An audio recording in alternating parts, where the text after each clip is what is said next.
kadang yang kecelakaan di jalan itu tidak masuk ke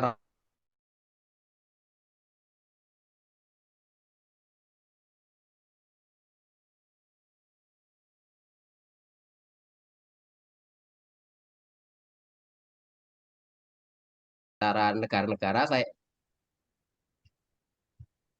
Ya, kalau kita mau bandingkan tentunya harusnya kita bagi dengan sesuatu yang mewakili sebagai contoh populasi ya per 100.000 penduduk. Nah, ini kalau versi WHO. Kalau dari sisi lalu lintasnya sebetulnya pembaginya bisa juga kita menggunakan per 10.000 kendaraan. Namun di kesempatan ini kita membaginya dengan populasi saja yaitu per 100.000 penduduk ya. Jadi kita tidak terlalu buruk ya, namun tentu saja itu juga tidak menjadi alasan kita untuk berhenti meningkatkan level keselamatan jalan kita. Jadi kira-kira itu untuk slide ini. Nah, ini beberapa sedikit sekali contoh yang kita ambil ya kaitannya dengan angkutan umum ya. Yang sebelah kiri itu terjadi di tahun 2021 sebuah bus ya pariwisata Sri Padma itu di daerah Sumedang terjadinya Sumedang Wado itu masuk ke jurang ya dan 29 orang meninggal dunia. Kebetulan saat itu memang em, saya juga ikut ke lapangan ya, karena diajak oleh Pak Dirjen waktu itu, Pak Budi Setiadi ya, kita dari semua direktorat yang terkait itu berkumpul dan berangkat bersama-sama dari Jakarta jam 10 malam ya, nyampe di sana kita masih sebelum subuh dan nggak bisa masuk ke lokasi karena memang sangat gelap ya, baru setelah subuh jam 5 itu kita baru bisa melihat ke bawah ya. Jadi waktu itu meninggal 29 orang. Kemudian ini kejadian yang di tengah ini adalah kejadian di Simpang Rapak ya. Jadi di apa? Di Balikpapan ya. Pagi-pagi waktu itu kejadiannya sekitar jam setengah 7 pagi ya. Tiba-tiba kita digegerkan oleh kejadian remblong di mana sebuah truk yang warna merah itu mengalami remblong ya dan menabrak di perempatan jalan ini kejadiannya. Jadi kendaraan-kendaraan yang sedang berhenti di situ ditabrak di lokasi. Nah, di awal-awal pagi itu berita tersebar itu disebutkan yang meninggal 19 orang. Wah, ini langsung panik semuanya ya kan dari KNKT, dari Perhubungan Darat, dari ya teman-teman Polri dan yang lainnya saya kira juga eh, shock begitu ya dengan kejadian pagi itu. Namun eh, setelah beritanya lebih clear ternyata yang meninggal 4 orang ya. Yang di sebelah kanan ini adalah yang kasus yang baru saja terjadi, yaitu meluncurnya sebuah bis yang sedang diparkir di area wisata Guci. Nah, ini yang meninggal di tempat ini 1 orang ya, yang satu lagi itu meninggalnya di rumah sakit ya. Jadi ini adalah contoh-contoh kejadian kecelakaan di jalan yang terjadi di sekitar kita dan menyedot perhatian publik. Namun jumlah yang sebenarnya itu jauh lebih besar atau lebih banyak daripada ini. Ya, jadi secara rata-rata per jamnya orang meninggal di jalan di Indonesia itu ada 3 orang. Jadi per jamnya itu ada 3 orang meninggal di jalan akibat kecelakaan. Ini kondisi di Indonesia. Nah, ini mungkin masuk ke beberapa regulasi yang terkait dengan keselamatan.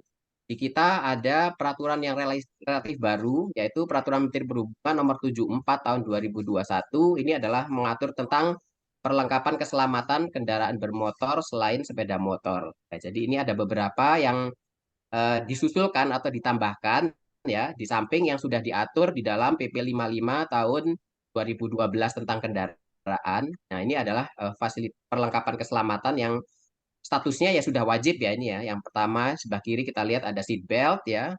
Yang kemudian yang kedua itu kita lihat ada dongkrak dan apa kunci pengganti roda. Kemudian ada segitiga pengaman ya. Kanannya itu ini dongkrak untuk mengangkat kendaraan ya. Kemudian roda biasanya. Kemudian ada helm dan rompi ya untuk kendaraan yang masih wujudnya sasis biasanya kalau ada pergerakan dari pabrikan menuju ke pabrik karoseri ya biasanya seperti itu. Kemudian sebelah kanannya ini palu pemecah kaca ya. Ini untuk base ya. Kemudian kotak P3K. Nah, ini yang cukup baru yang kita atur yaitu mengenai namanya APC tambahan ya, alat pemantul cahaya tambahan atau masyarakat mungkin lebih familiar nyebutnya stiker ya, stiker pemantul cahaya. Nah, ini sudah masuk di dalam PM74 ini. Artinya wajib ya bagi kendaraan angkutan barang. Kemudian ada juga APAR di situ, kemudian ganjal roda ya. Kemudian yang bawah kanan itu adalah perisai samping dan perisai belakang. Nah, perisai samping sudah kita atur cukup lama. Perisai belakang ini yang masih baru. Nah, ini baru diintroduce karena kasus-kasus tabrak belakang yang makin sering terjadi ya. Kasus tabrak belakang ya seringkali terjadinya biasanya di jalan tol ya ketika ada kendaraan besar yang dia berhenti di bahu jalan atau dia berjalan secara lambat ya dengan kecepatan mungkin 30 meter per jam. Sementara di kendaraan yang lain itu jalan atau bergerak dengan kecepatan tinggi ya, 120, 150 pada posisi malam hari. Ya, jadi tidak menyadari bahwa di depannya ada kendaraan yang lebih lambat, jadi gap speed-nya masih cukup tinggi ya, sehingga kemudian ketika terjadi kasus tabrak belakang itu fatalitasnya sangat tinggi. Bahkan teman-teman ada teman kami di perhubungan darat juga pernah mengalami seperti itu, kejadiannya malam jam 3 pagi ya, akan mobil dinas. Nah, kejadiannya seperti itu, satu meninggal, satu patah kaki. Jadi ini kira-kira yang diatur di dalam PM74, sehingga ini di level uji tipe maupun uji berkala itu sudah diterapkan, namun memang kita melihat masih banyak ya di jalanan yang masih belum comply dengan regulasi ini. Nah, ini saya kira penguatan implementasi lapangan masih menjadi isu ya, di mana saya kira memang em, penegakan hukum ataupun pengawasan ya, evaluasi Monef ya, ada implementasi regulasi kita itu kita rasakan masih cukup lemah. Nah, ini tadi perlengkapannya. Nah, kemudian kita melihat ya mengenai sistem pengujian kendaraan bermotor di kita ya. Jadi di transportasi jalan itu ada yang namanya uji tipe, ada yang namanya uji berkala. Jadi uji tipe itu adalah uji yang dilakukan terhadap prototipe sebetulnya ya. Jadi kendaraan yang akan diproduksi massal ya, kemudian kendaraan yang akan dirakit, termasuk kendaraan yang dimodifikasi yang dia mengubah tipe. Jadi ada item-item tertentu yang kalau diubah itu dia akan menjadi tipe yang lain, kira-kira begitu. Nah, ini kalau untuk uji tipe itu pelaksanaannya murni dari pemerintah pusat ya. Jadi, ada dua kelompok di situ ya, yaitu uji fisik ya. Jadi kendaraannya dibawa ke tempat pengujian ya, yaitu di Cibitung ya, tidak jauh dari STTD. Mungkin Bapak Ibu sekalian barangkali pernah datang ke sana. Nah, itu uji fisiknya di situ. Kendaraan yang dibawa ke situ adalah kendaraan yang pertama kondisi lengkap, artinya sudah siap beroperasi dipakai ya. Ada juga kendaraan yang masih berwujud chassis ya, yang nanti membutuhkan untuk dirancang bangun atau dikaruseri ya, misalnya menjadi bis, menjadi truk ya, menjadi mobil damkar, menjadi dump truck dan seterusnya ya. Ini jadi itu. Kemudian diuji berkala. Nah, pengujian berkala ini ranahnya ada di pemerintah daerah, yaitu di Dinas Perhubungan Provinsi. Ini untuk DKI Jakarta. Di luar DKI Jakarta itu pelaksananya adalah untuk pemerintah ini adalah Dinas Perhubungan Kabupaten Kota. Namun di Undang-Undang 22 2009 itu sudah dibuka peluang pengujian oleh agen pemegang merek ya dan unit swasta ya. Jadi APM ya ataupun perusahaan swasta, bengkel swasta itu boleh ya diizinkan dengan syarat-syarat tertentu ya. Namun saya lihat memang setelah berjalannya dari tahun 2009 sampai 2023 ini rasanya masih sedikit sekali ya APM ataupun perusahaan swasta yang sudah menjadi atau melayani pengujian berkala kita. Ya, mungkin di situ memang ada sistem, ada hal-hal lain yang mungkin menghambat masuknya mereka ini untuk melayani pengujian berkala. Nah, jadi mungkin ini juga PR juga ya apabila kita ingin mendorong ya peran dari apa swasta ya dari APM untuk melayani pengujian berkala. Saya kira kita harus menyiapkan cukup beberapa hal ya yang memungkinkan mereka masuk ya. Sebagai contoh salah satunya isu mengenai tarif ya. Kalau tarif ini nggak diatur ya, maka ya mereka tidak mungkin akan masuk ke melayani pengujian berkala. Untuk pengujian berkala, sebetulnya secara prinsip pengujian itu wajib bagi setiap kendaraan bermotor ya. Apakah itu sepeda motor, mobil pribadi, bis ya, barang dan lain-lain. Namun ya di dalam Undang-Undang 22 sendiri kemudian masih dibatasi. Ada 5 kelompok atau 5 jenis kendaraan yang wajib menjalani uji berkala. Yaitu yang pertama adalah mobil penumpang umum, ini seperti angkot, taksi, dan mobil bus ya, mobil barang, kereta gandengan, kereta tempelan. Jadi ini ya.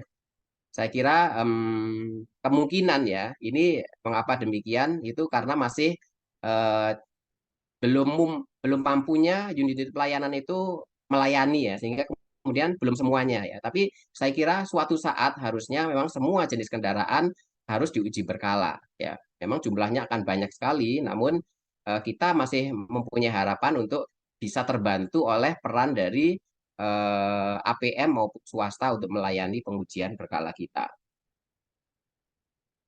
Ya, jadi ini diatur di uji berkala itu adalah di dalam PM 19 tahun 2021. Nah, ini persyaratan yang harus dipenuhi di dalam pengujian kendaraan motor itu ada dua, yaitu persyaratan teknis dan persyaratan laik jalan. Nah, mungkin secara secara apa? eh, secara singkat ya, persyaratan teknis itu persyaratan yang eh, pengujiannya ya atau pemeriksaannya itu relatif tidak menggunakan alat bantu yang khusus ya, kecuali yang kecil-kecil ya. Misalnya di situ adalah lampu-lampu ya, sistem lampu-lampu, kemudian wiper ya, kemudian tempat duduk ya, interior apa namanya, persyaratan keselamatan tadi, perlengkapan keselamatan ya ini masuk di dalam kategori persyaratan teknis ya, yaitu mengenai susunan, perlengkapan, ukuran ya, rumah-rumah, rancangan teknis sesuai peruntukannya. Jadi apa namanya cukup dengan visual dan alat bantu sedikit, misalnya senter ataupun palu ya itu sudah cukup ya. Sementara persyaratan yang lainnya namanya persyaratan laik jalan. Nah ini membutuhkan ukuran-ukuran yang cukup detail ya, yaitu sifatnya kuantitatif. Seperti misalnya emisi gas buang kendaraan bermotor. Ya, jadi ini tentu itu suatu alat yang bisa mengukur berapa kadar dari CO, HC ya, ataupun partikulat meter misalnya untuk apa namanya kendaraan diesel, dan juga tingkat kebisingan ya. Nah, tingkat kebisingan di sini kita masih saat ini itu kebisingan klakson maksudnya ya. Jadi kita memang aturan kita masih belum menerapkan kebisingan dalam artian noise ya, suara yang dihasilkan oleh muffler, oleh engine maupun oleh ban ya, putaran ban. Itu masih belum, tapi sebentar lagi kita akan menerapkan itu. Jadi kebisingan dalam pengertian yang sebenarnya yaitu noise ya. Nah, sekarang untuk saat ini itu pengertian tingkat kebisingan itu klakson maksudnya ya. Itu butuh alat ukur yang bisa mengukur tingkat desibel dari suara klakson di kendaraan. Kemudian rem utama ya, rem parkir ini juga demikian, ini membutuhkan alat khusus ya yang disebut sebagai brake tester ya. Kemudian kincup roda depan ini side slip ya, side slip meter alatnya. Kemudian kemampuan pancar ini namanya headlamp ya atau headlight tester nama alatnya. Dan akurasi alat penunjuk kecepatan yaitu speedometer tester ya. Dan yang terakhir yang H adalah kedalaman alur ban ya. Ini alat ukurnya relatif simple ya, seperti ini aja apa namanya? Alat ukur yang kecil ya seperti test pen gitu ya untuk mengukur kedalaman alur ban. Nah, jadi ini dua syarat eh, persyaratan yang diwajibkan untuk dipenuhi ketika kendaraan menjalani uji tipe maupun uji berkala. Nah, untuk uji berkala maka setelah kendaraan dinyatakan memenuhi semuanya akan mendapatkan bukti lulus uji. Ya. bentuknya apa?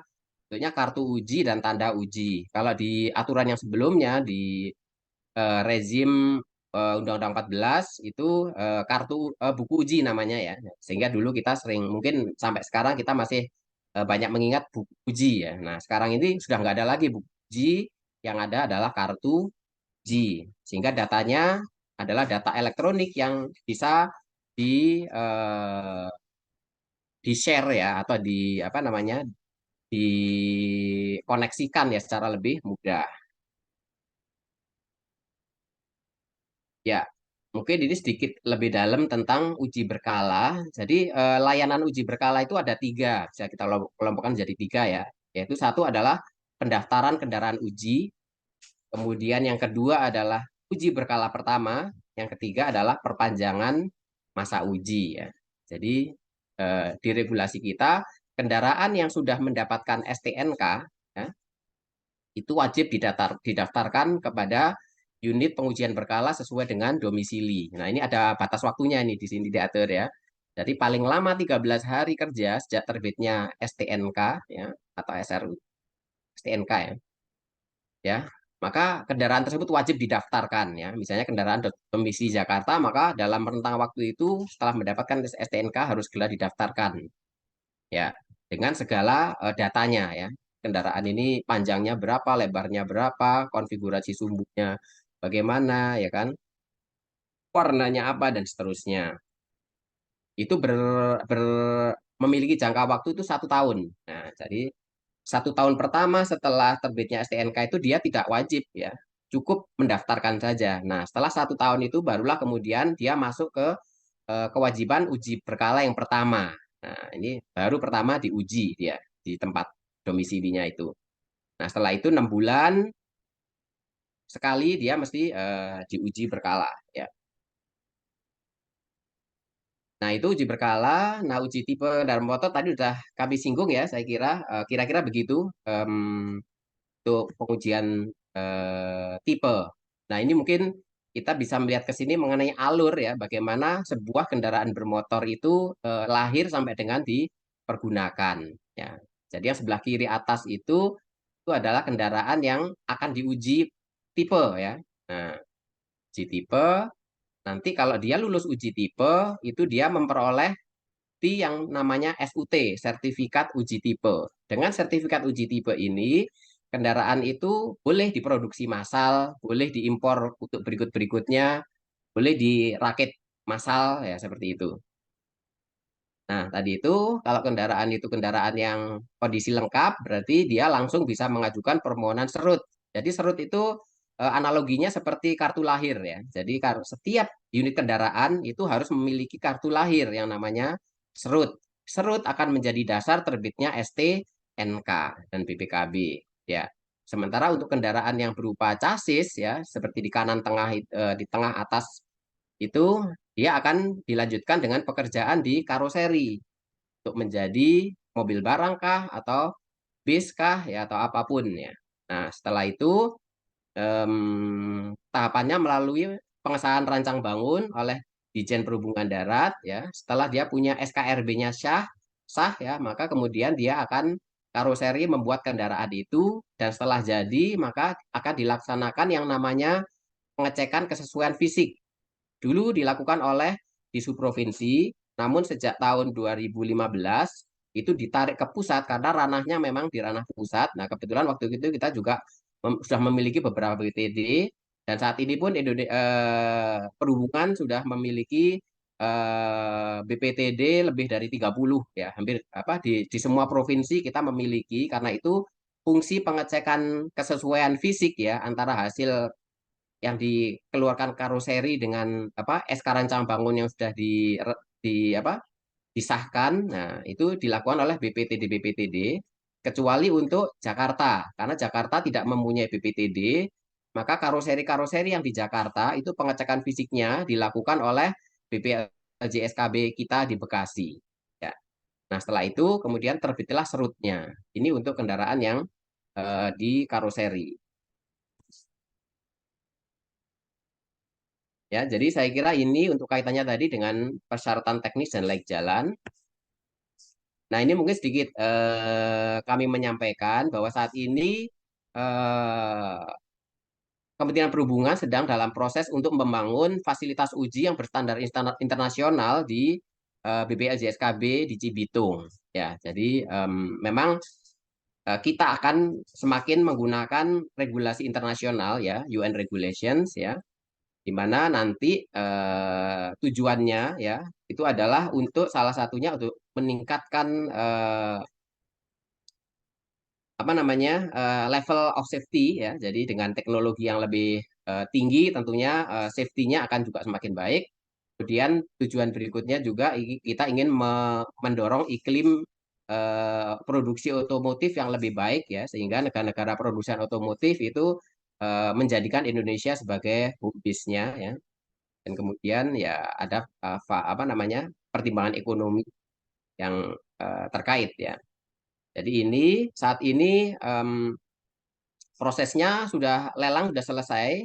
Jadi konsorsium yang memenangkan ini adalah konsorsium Indonesia-Jepang. Mereka sudah mulai bekerja. Saat ini sudah dilakukan earthworks ya, pekerjaan-pekerjaan tanah yang nanti akan dilanjutkan dengan pekerjaan sipil, pekerjaan apa mechanical electrical ya sampai dengan pemasangan peralatan uji ya yang kita harapkan nanti di akhir tahun depan itu sudah selesai semuanya. Ada 17 fasilitas uji di situ. Mulai beroperasi ya.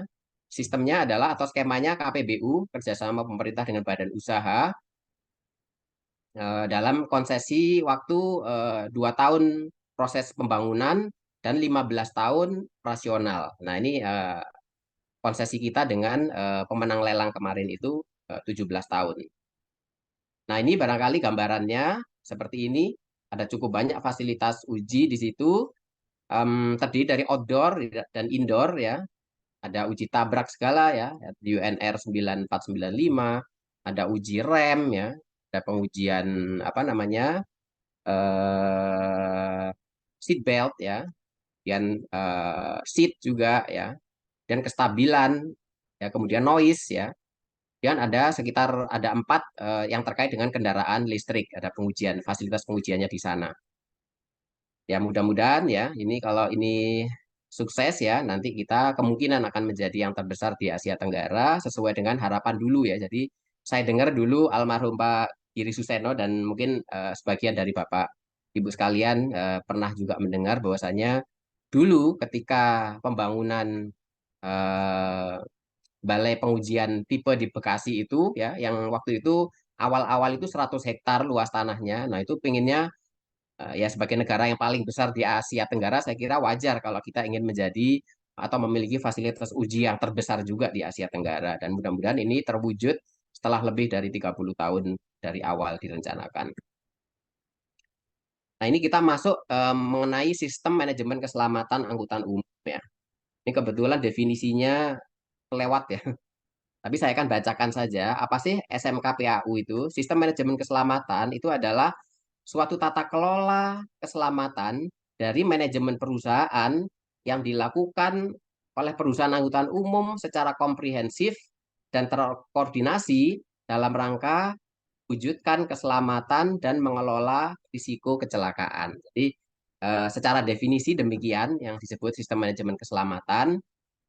Ini sudah di state ya di dalam undang-undang kita ya. Undang-Undang 22 tahun 2009 itu pertama kalinya yaitu muncul istilah sistem manajemen keselamatan ya. Memang ini berawal dari dunia aviation ya, penerbangan ya. Jadi mungkin Bapak Ibu yang berasal dari apa namanya penerbangan pasti akan apa namanya lebih paham ya bahwasanya dulu awalnya itu banyak terjadi kecelakaan di udara ya di pesawat di mana fatalitasnya sudah sangat tinggi sekali ya sehingga kemudian eh, diciptakanlah ya sistem manajemen keselamatan. Nah, kemudian ini kemudian diadopsi oleh moda yang lain ya baik itu laut kemudian kereta api ya, dan kemudian di darat gitu mulai masuk di tahun 2009. Nah, jadi setiap perusahaan angkutan umum itu sebetulnya sudah diwajibkan ya, wajib membuat, melaksanakan dan menyempurnakan sistem manajemen keselamatan perusahaan angkutan umum dengan pedoman pada RUNK LLAJ. Nah, itu sebenarnya waktu tenggatnya cukup singkat ya, hanya dikasih waktu 3 bulan sejak dia mendapatkan izin penyelenggaraan angkutan. Ya, harus memiliki. Kalau enggak, dia di hold ya, tidak boleh beroperasi dulu. Ya, nah sistem ini yang buktinya adalah berupa sertifikat ya, sertifikat SMK itu akan digunakan di dalam perpanjangan ya, perpanjangan izin penyelenggaraan maupun kartu pengawasan ya. Sehingga boleh dibilang ya ini sebetulnya sudah wajib ain ya bagi setiap perusahaan umum yang angkutan umum yang saat ini existing sudah ada. Namun kembali memang implementasinya kita selalu sering kali ya, sering kali itu delay ya. Jadi dari tahun 2009 kemudian PM-nya, peraturan menterinya yang mengatur secara teknis baru terbit 2018 ya. Kemudian di 2019 itu muncul Perdirjen mengenai tata cara penilaian SMK-nya. Nah, sampai dengan hari ini kebetulan kami masuk ke Direktorat Sarana ini. Sebelumnya kami di Balai Bekasi selama 3 tahun. Kemudian pindah ke sini. Nah, itu kami baru memulai sertifikasinya itu. Dan selama berapa ya? 2021,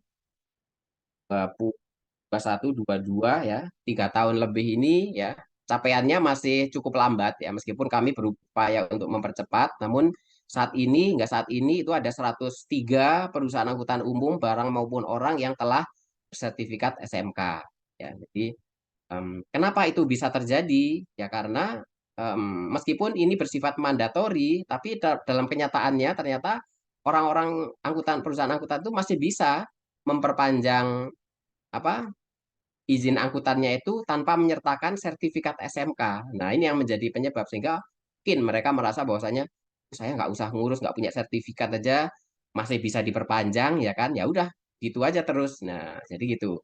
Sehingga kemudian kami juga berupaya untuk berkomunikasi ya dengan teman-teman di perizinan ya supaya ini ya sesuai dengan amanah undang-undang ya harusnya sifatnya wajib. Kalau nggak punya suruh ngurus dulu baru akan dilayani proses izin perpanjangannya.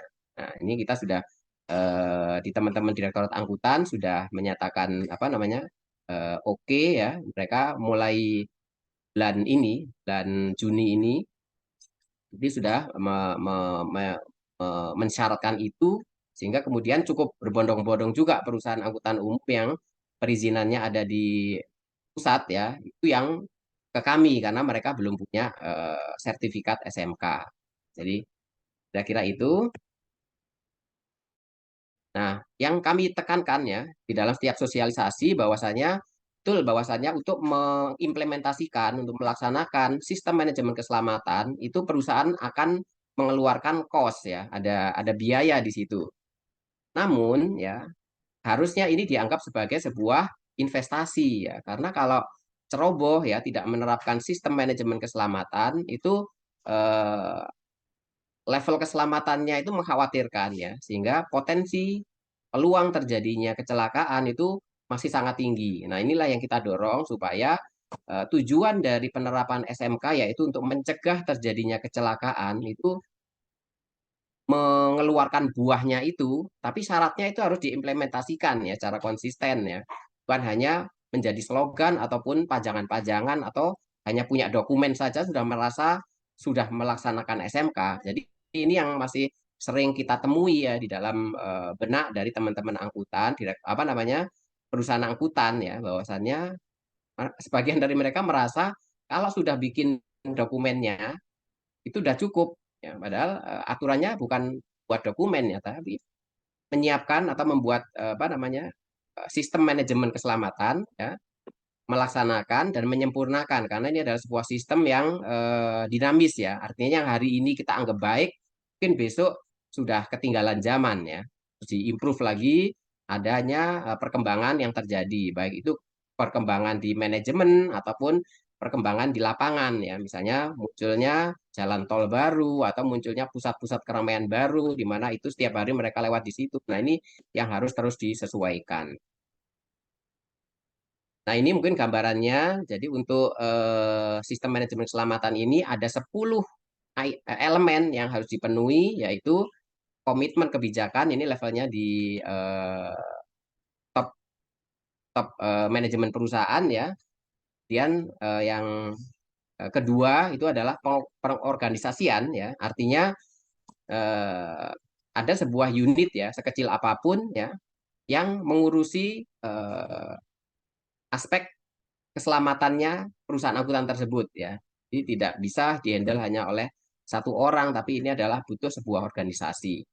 Nah, tingkat kompleksitas dari organisasi ini tergantung seberapa besar juga ya perusahaan angkutan tersebut ya, atau seberapa tinggi resiko dari perusahaan angkutan tersebut. Elemen yang ketiga adalah manajemen bahaya dan risiko ya, di mana di sini maksudnya adalah setiap perusahaan angkutan umum ya itu harusnya dia memiliki Pak sistem Heri, ya. Pak Heri, Ya Pak. eh, ini biasanya waktunya dimepet kan supaya Oh kita ya, lebih banyak diskusi. berdiskusi. Ada Oh Pak ya, baik. Iskandar, ada apa ini? Ya, Karena lapangan mungkin mungkin Bapak singkat saja biar biar baik. cepat nanti kita dengar dari Oh ya, senior senior gitu Pak. baik ya. Karena ini Baik. cerita yang sudah banyak orang tahu. Terima kasih Baik. Pak. Ya, makasih. Baik, kalau demikian mungkin saya tidak perlu menjelaskan detailnya ya. Jadi inilah 10 elemen yang harus di Iya. comply ya perusahaan itu. Ya. Oke, nah ini contohnya sertifikat seperti ini. Kemudian, nah ini Pak Dirjen juga tidak berkali-kali mengingatkan ya untuk diterapkannya SMK ini oleh perusahaan angkutan umum. Nah, ini salah satu upaya kami di dalam mempercepat ya di setiap BPTD itu hampir semuanya memiliki penilai SMK. Ini belum termasuk yang di Dinas Perhubungan Kabupaten Kota yang lulusan-lulusan dari STTD ya itu juga di luar dari angka ini ya. Jadi harusnya cukup bisa bergerak bersama. Nah, ini saya kira sebarannya sudah cukup bagus ya, namun geraknya masih belum nih. Kami masih berusaha untuk bisa menggerakkan semuanya. Mungkin barangkali itu Pak Sar, Bapak Ibu sekalian ya, mengenai materi ini mungkin nanti kita akan banyak berdiskusi. Saya kembalikan kepada Pak Sar. Terima kasih. Ya Pak. Ya Pak. Ditutup screen-nya Pak. Oke, jadi kita sudah mendengarkan paparan dari Pak Heri. Saya lihat ini karena tadi, mohon maaf ke Bapak Ibu, Pak Wendy tadi jaringannya kurang bagus katanya, jadi diminta ke saya kalau ada masalah dilanjutkan gitu ya. Terima kasih Pak Heri, ini paparannya, jadi sudah banyak yang kita tahu. Ini banyak, justru kita nanti akan mendapatkan banyak dari lapangan, karena kita yakin semua yang dipaparkan oleh Pak Heri itu ya begitu adanya, sesuai dengan ketentuan juga gitu Pak. Tapi di lapangan itu menjadi lain gitu. Kami sudah, atau di forum ini sudah sering mendengarkan diskusi dari yang sebelumnya, baik udara, laut, kereta api gitu untuk hal yang sama. Di sini kelihatan ada Pak Suryanto dari KNKT yang sering berbagi hasil investigasi, ada Pak Halo. Iskandar yang pada masanya Dirjen Perhubungan Darat, ini ada dari Pak Suripno. Jadi mungkin sebelum kita mintakan pendapat Pak Iskandar, Pak Ketua KNKT, ada Pak Edi, Nursalam, dan seterusnya, kelihatannya Pak Ridno akan menambahkan Pak dan meluruskan. Gitu, Pak. Monggo Pak Ridno. Baik, baik, Pak. Ini pakai materi apa enggak, Pak? Apa cukup oral aja, Pak? Oral aja ya? Langsung aja Pak, singkat-singkat aja karena waktu kita sampai jam 11, Pak. Pertama-tama, Pak, yang harus kita lakukan penyamaan persepsi, Pak. Kita kelihatannya dari, meskipun kita pensiunan, tapi cara pandang kita mungkin berbeda. Ambil contoh, Pak, tadi. Sistem manajemen angkutan umum, gitu, atau sistem manajemen perusahaan angkutan umum. Itu masing-masing bertanggung jawab, Pak. Menterinya, apa? Dirjennya. Dirjen udara, dirjen laut, dirjen kereta api pada saat itu. Tapi kalau itu manajemen keselamatan transportasi jalan atau LAJ, penanggung jawabnya itu presiden, Pak. Ini ada hal yang mungkin perlu kita sadari bersama, bahwa peraturan kita mengenai keselamatan LAJ kan sudah bagus Pak ya, mulai dari PP sampai Perpres. Penanggung jawab keselamatan adalah Presiden dan sudah memerintahkan sasarannya apa, kemudian penanganannya kayak apa melalui pilar-pilar tadi. Sistem manajemen keselamatan perusahaan angkutan umum adalah salah satu yang menjadi tanggung jawab Menteri Perhubungan. Nanti tanggung jawab PU apa, tanggung jawab Bappenas apa, kemudian polisi apa, kesehatan apa, itu sudah ada semua. Pertanyaannya adalah ini belum disadari, Pak. Kenapa belum disadari? Nggak ada gerak, Pak. Gerak dari pemerintahan. Perhubungan sudah. Pak Eri sudah menyusun, menyiapkan rencana aksi keselamatan untuk Kementerian Perhubungan. Tapi bagaimana yang lain? Demikian pula kita itu para pensiunan juga belum sama, Pak, apa persepsinya. Contohnya, kita nggak pernah ngerengseng gimana ini, Perpres ini mau dikemanain ini. Malah kita urusan lapangan, Pak, yang kita OD-OD. Contoh KNKT segala macam itu urusan lapangan semua. Tapi urusan strategik kebijakan belum pernah kita omongkan. Contoh, ada RUNK, apa sih yang setelah di RUNK ditetapkan kita masih bolong, Pak, dan itu belum pernah kita bahas. Contoh, kalau kita ada RPJP harusnya diturunkan menjadi RPJMN, kemudian baru Renstra kementerian. Kalau RUNK, dari RUNK langsung jumping, Pak, Renstra rencana aksi kementerian, tapi rencana aksi nasionalnya belum ada. Terus kita belum pernah bahas itu, Pak. Apa konsekuensinya dengan tidak adanya semacam RPJMN, rencana aksi pada tingkat pemerintahan, tahu-tahu jumping kepada rencana aksi kementerian, apa konsekuensinya? Itu juga belum pernah kita bahas. Dan yang semacam ini yang pertama kali kita lakukan adalah penyamaan bahasa dulu, Pak. Bukan langsung menangani, karena kita adalah para dulunya adalah aparatur, dengan sendirinya mungkin ada baiknya itu kebijakan, Pak, yang kita lakukan. Bukan teknis operasional yang di lapangan. Ada bis yang nyelonong sendiri, itu tuh teknis lapangan, Pak. Tapi di kalang kita kebijakan, bagaimana kita merumuskan kebijakan ke depan. Itu aja, Pak, makasih. Ya, Pak Wendy ada. Terima kasih Pak Ripno. Jadi Pak Heri kita dengar dulu ya Pak, masukan ya Pak. Oke. Sini saya lihat ada Pak Niko angkat tangan. Mungkin kita kasih kesempatan dulu ke Pak Iskandar ya Pak Niko ya. Setelah ini ya. Silakan Pak, silakan Pak. Ya. Menjawab, Pak. Silakan. Monggo Pak Iskandar. Ini Pak Iskandar. Monggo Pak Iskandar. Pak Iskandar. Pak Iskandar. Monggo Pak. Pak Iskandar. Monggo Pak, silakan Pak. Pak, ininya mic-nya belum dibuka, Pak. Mic-nya belum dibuka. Nah, Pak, belum dibuka Pak Iskandar mic-nya, Pak. Oh iya. Ya, ya. Oke, udah ya. Sudah. Jadi kalau kita ngelihat kepada masalah yang terjadi sekarang, ya. Kalau teorinya sih saya lihat sudah bagus sekali, ya. Yang jadi masalah kan pelaksanaan di lapangan, ya. Iya. Dan tadi salah satu yang diangkat itu kan sebenarnya adalah masalah bahwa pengujian itu bisa dilakukan oleh swasta, ATPM, ataupun pengujian yang dilaksanakan oleh pemerintah daerah. Nah, yang menjadi masalah yang saya lihat itu adalah bahwa sebenarnya di dalam aturannya dulu pada waktu undang-undangnya disusun, bahwa pengujian tersebut harus diakreditasi, ya. Jadi apakah itu yang dilaksanakan oleh pemerintah daerah, apakah itu yang dilaksanakan oleh ATPM ataupun yang dilaksanakan oleh swasta, itu harus diakreditasi. Nah, kalau diakreditasi, saya kira yang jadi masalah utama adalah bahwa pelaksanaan itu akan menjadi lebih bagus. Ya, tetapi yang saya lihat sekarang ini adalah bahwa akreditasinya itu kok kayaknya nggak jalan ya. Jadi seandainya sekarang ini kan kalau kita ngelihat di lapangan ya, itu yang namanya overdimensi ya. Itu sudah luar biasa ya.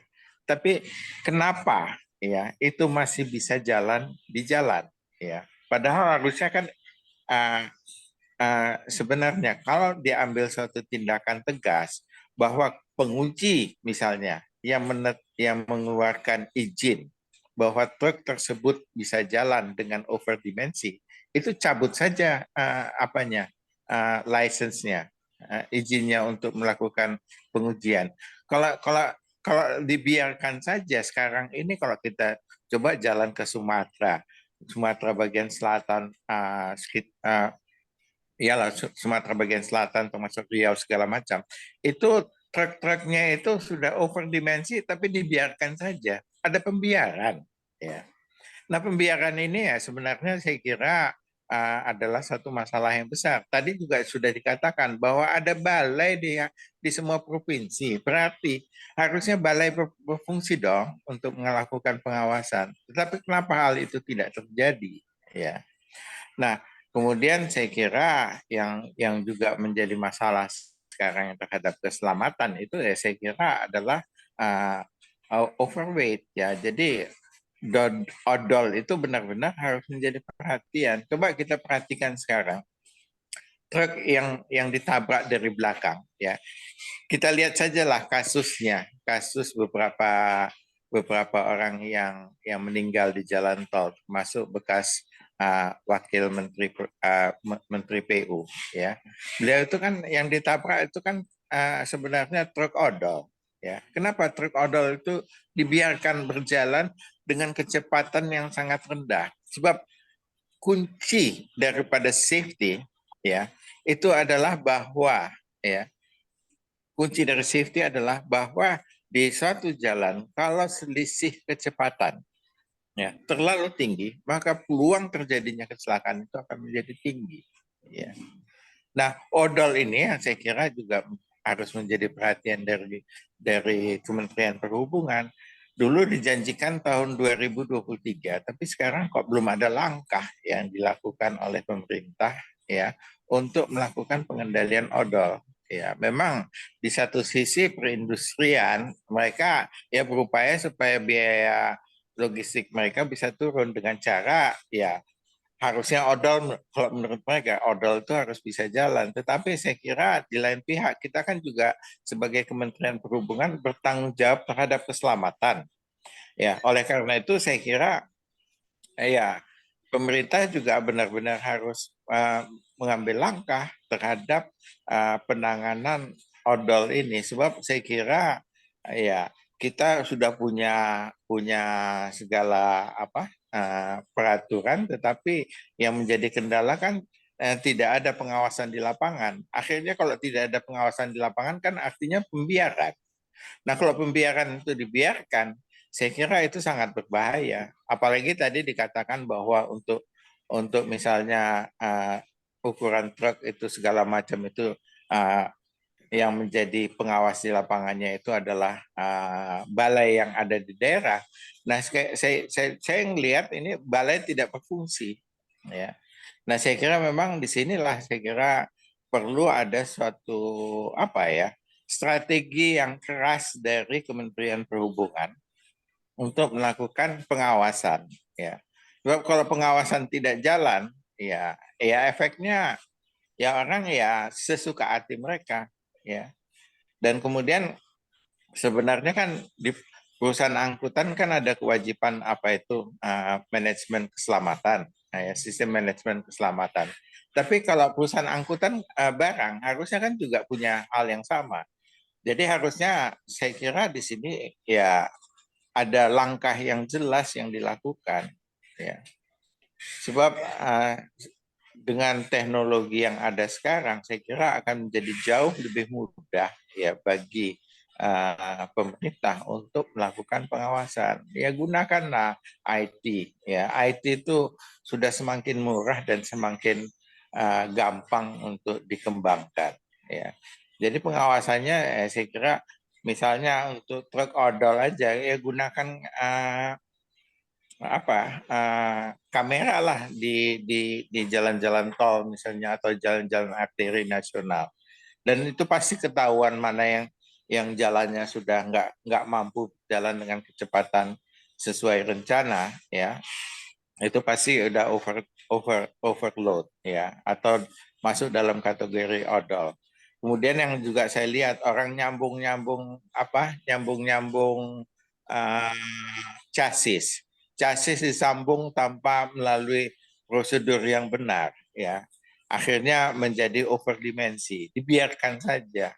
Ya, saya kira inilah yang perlu ada satu strategi pengawasan pelaksanaan daripada semua kebijakan yang dikeluarkan oleh pemerintah. Nah, kebijakannya sudah bagus, tapi yang menjadi masalah kan pelaksanaannya. Saya kira mungkin itu yang bisa saya sampaikan pada kesempatan ini. Terima kasih atas perhatiannya dan mohon maaf kalau saya agak keras mengkritik. Ya Pak, terima kasih. Pak Heri, kita berikan kesempatan masukan yang lebih banyak dulu ya Pak. Ini Ya, sudah monggo, ada Pak. angkat Monggo. tangan dari tadi Pak Niko dan Pak Edi Nursalam. Silakan Pak Niko, setelah itu Pak Edi Nursalam, Pak ya, singkat-singkat aja, mungkin nanti kita akan terima masukan lebih banyak. Monggo Pak Niko, silakan Pak Niko. Pak Niko, silakan. Pak Niko. Pak Niko masih ditutup Pak itunya, mic-nya Pak. Selamat pagi Pak Sahar dan Bapak-Bapak. Ya. Terutama Pak Iskandar. Saya menindaklanjuti Pak. Tadi ini ada manajemen keselamatan, transportasi umum. Saya pikir kereta api pun termasuk umum juga Pak ya. Jadi saya mau masuk bangsaran. Karena mungkin di bawah Pak Iskandar, saya sebagai kasih keselamatan hampir 10 tahun di kereta api Pak. Jadi ada tulang pikir yang beda kereta api dengan jalan. Adalah satu penguji, kalau kami penguji ada sanksi pidananya. Di penguji di darat tidak ada. Itu yang membuat seperti kata Pak Dirjen tadi, maaf, Pak Iskandar, itu yang menjadi masalah. Kami Pak salah dengan penguji, langsung pidana 6 bulan. Praktis bahwa ASN kami dicopot. Satu. Kedua adalah setiap perubahan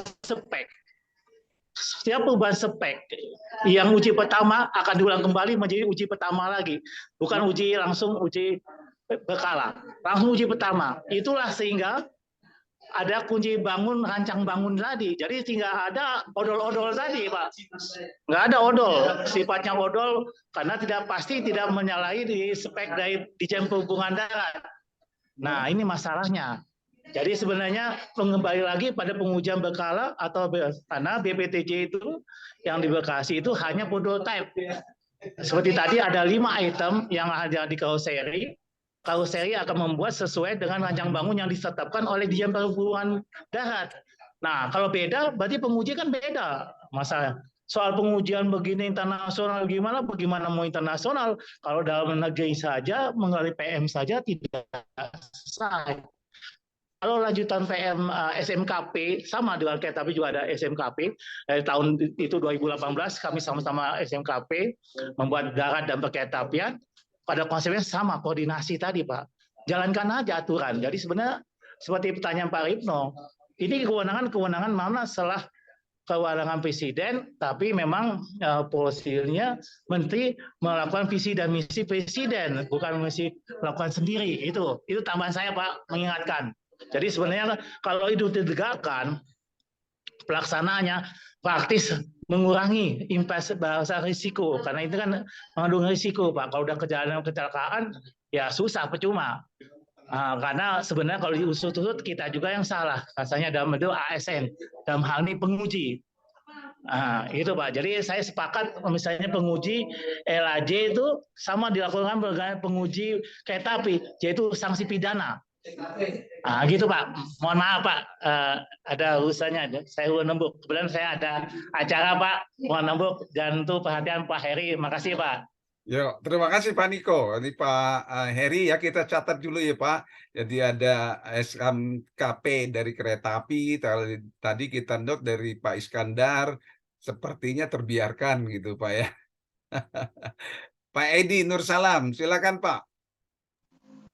Baik, terima kasih Pak Moderator. Mohon izin senior, Pak Ya, Iskandar, Pak Ripno, Pak Niko, dan Bapak Ibu sekalian. Terima kasih Pak Eri sudah memaparkan. PR darat ini banyak banget. Kita pun melihatnya pusing, gitu, apalagi yang di dalam. Banyak banget. Dan tidak ada yang merasa bersalah dan bertanggung jawab. Ini aneh ya. Padahal masalahnya sederhana banget. Sederhana sekali. SMK angkutan umum. Itu kan kaitannya dengan perizinan. Mestinya kartu pengawasan tidak keluar kalau SMK-nya nggak ada. Izin trayek nggak keluar kalau SMK nggak ada. Itu kan sederhana banget. Cukup di internal perhubungan darat gitu. Tapi saya bingung juga ini nggak jalan. Jadi kasihan masyarakat kita. Angkutan umum sudah beri izin, khususnya angkutan pariwisata yang sekarang banyak sekali korban ya. Mereka nggak menerapkan SMK ya tenang-tenang aja. Yang jadi korban masyarakat kita. Gitu. Jadi ini saya lihat ini komitmen mungkin ya. Kurangnya komitmen, saya mohon maaf nih dari teman-teman hubungan darat mulai dari pimpinan sampai ke bawah, bahwa ini komit bahwa ini tugas kita gitu. Dan peduli bahwa dengan tidak melaksanakan tugasnya banyak korban gitu. Tadi 3 orang per jam meninggal gitu. Saya nggak bingung, saya agak bingung. Kok tenang-tenang aja gitu ya? Apakah karena perhubungan darat nggak pernah dituntut, nggak pernah ditegur ya? Saya lihat nggak ada yang negor perhubungan darat ini.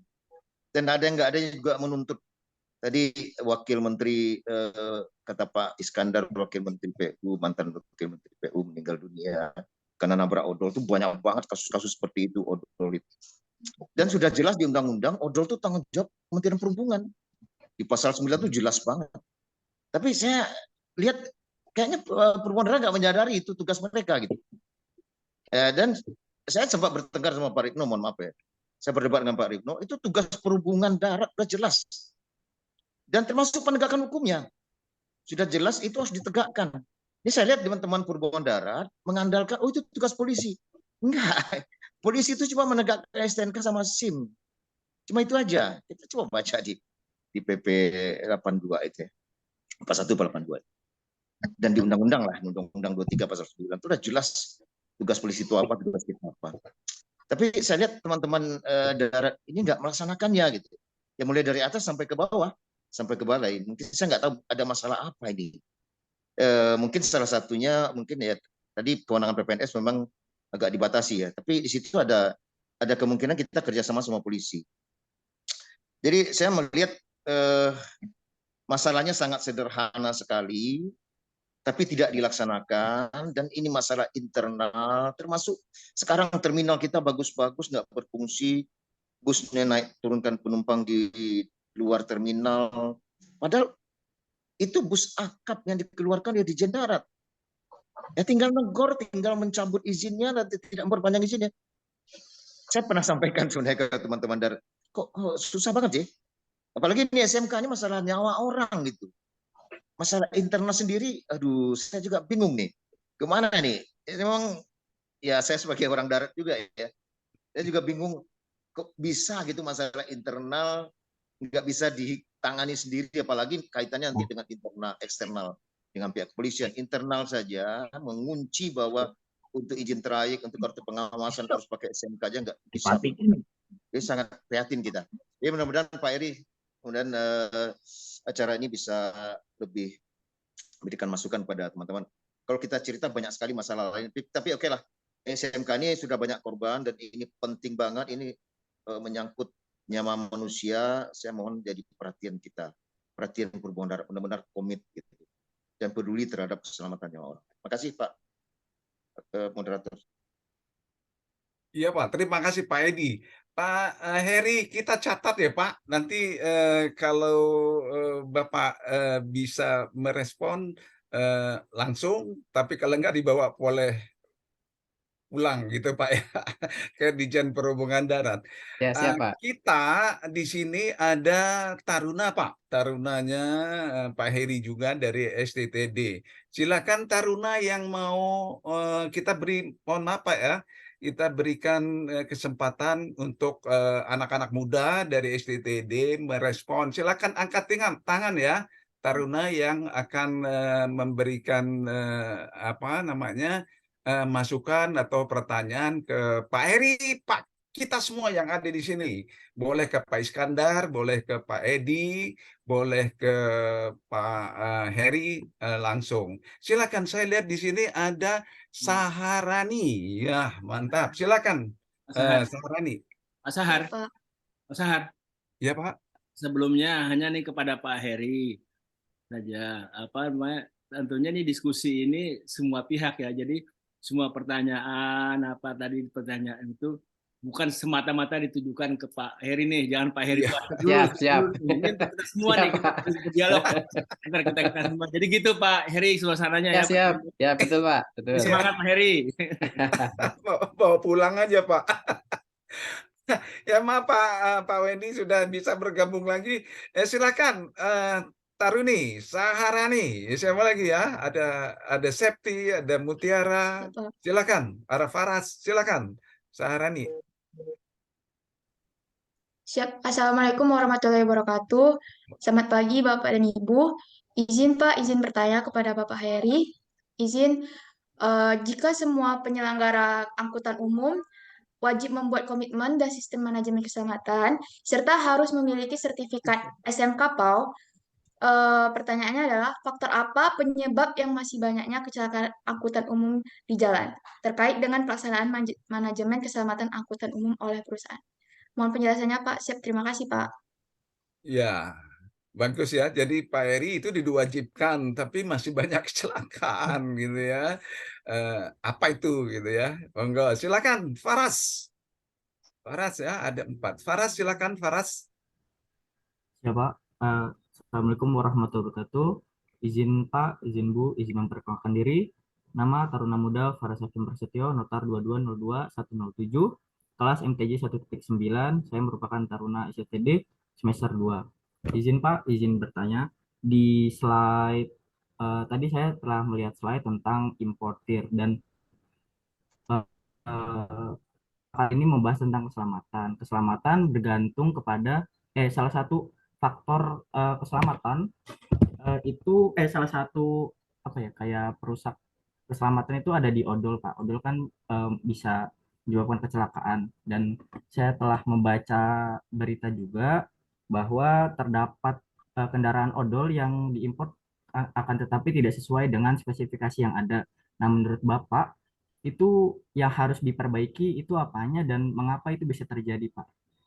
Mohon penjelasannya, Pak. Siap, terima kasih, Pak. Ya, jadi sepertinya Faras ini nanya ya, kok kendaraan odol itu ada yang diimpor tidak sesuai dengan standar. Nah, nanti Pak Heri ya. Oke, masih ada 2 lagi, kita ada Mutiara. Silakan Mutiara. Siap, Pak. Assalamualaikum warahmatullahi wabarakatuh. Mohon izin Bapak, mohon izin Ibu. Izin memperkenalkan diri, nama Taruni Muda Mutiara Dewi Kalista, asal kelas dari 111. Izin Pak, izin Ibu, saya merupakan Taruni dari PTDI STTD. Izin bertanya, bagaimanakah perhubungan darat dapat melakukan pengawasan terhadap perusahaan otobus atau angkutan umum lainnya untuk dapat memastikan pemeliharaan kendaraan dan kepatuhan terhadap lalu lintas? Siap, terima kasih Pak. Mantap. Jadi gimana memastikan? Oke, satu lagi ini ya, Septi. Silakan Septi. Pak. Ya Pak. Assalamualaikum warahmatullahi wabarakatuh. Selamat pagi Pak. Selamat pagi Bu. Izin memperkenalkan diri. Nama Taruni Muda Septi Prasyari, Notar 220 kelas MTJ 8 dari PTDI STTD Bekasi. Izin bertanya mengenai angkot dan angdes Pak. Apakah angkot dan angdes itu juga harus membuat SMK? Pak, banyak angkot yang saya lihat di kampus itu Pak, di depan kampus itu sudah tidak layak jalan Pak. Dan juga tapi masih beroperasi Pak. Penumpang angkot itu juga harus menggunakan safety belt atau tidak Pak? Mohon penjelasannya Pak. Siap, terima kasih Pak. Nah, mantap nih Pak Eri. Jadi Taruni ini ngelihat ada angkot lewat di depan kampusnya, itu sepertinya udah nggak lagi jalan Pak, tapi masih ngangkut. Mantap. Ah, Pak Wendy, Bapak. Oke, kalau Pak Kita Wendy lanjut, masih Pak. ada gangguan eh, jaringan, eh, kami host sampaikan mungkin respon dulu ya dari Pak eh, Heri gitu yang sudah, dari Pak Iskandar, dari Pak Diko, dan juga dari Pak Edi tadi. Jadi seperti Pak Wendy sampaikan, kalau Bapak eh, memberikan respon, monggo. Kalau enggak, ini masalah kita gitu Pak, yang disampaikan bisa dibawa pulang juga Pak nanti. Silakan Pak Heri untuk yang sudah ada masukan.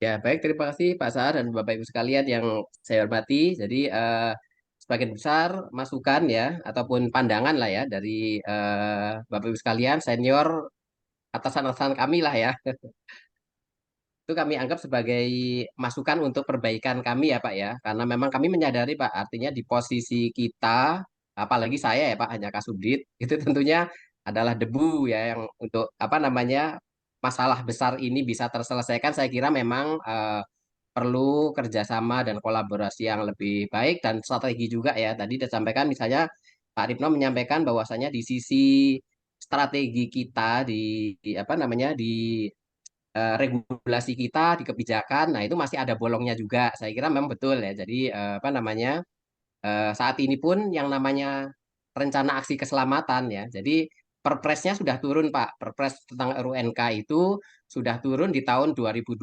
kemarin. Nah, saat ini belum ada satu kementerian dan lembaga pun ya yang sebagai penanggung jawab pilar itu sudah menyelesaikan rencana aksi keselamatannya. Jadi saat ini kita masih di level kementerian pun masih menyelesaikan itu. Artinya ini pasti akan delay kan ya, karena memang urutannya adalah Perpres, kemudian RAK, harusnya ada dari apa namanya, dari pemerintah ya, ada apa namanya, urutannya Perpres, kemudian masing-masing penanggung jawab pilar membuat RAK. RAK ini akan menjadi acuan untuk RAK tingkat provinsi.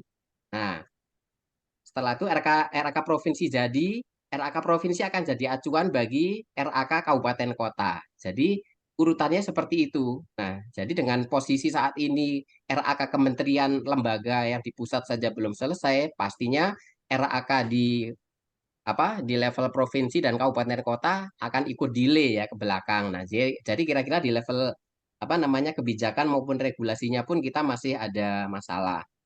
Dan dari Pak Niko tadi kami juga ini Pak mencatat bahwasanya memang secara prinsip aturan ataupun yang namanya SMK itu ya mirip-mirip saja sebetulnya ya, baik di udara, di laut, di kereta api, di darat ya.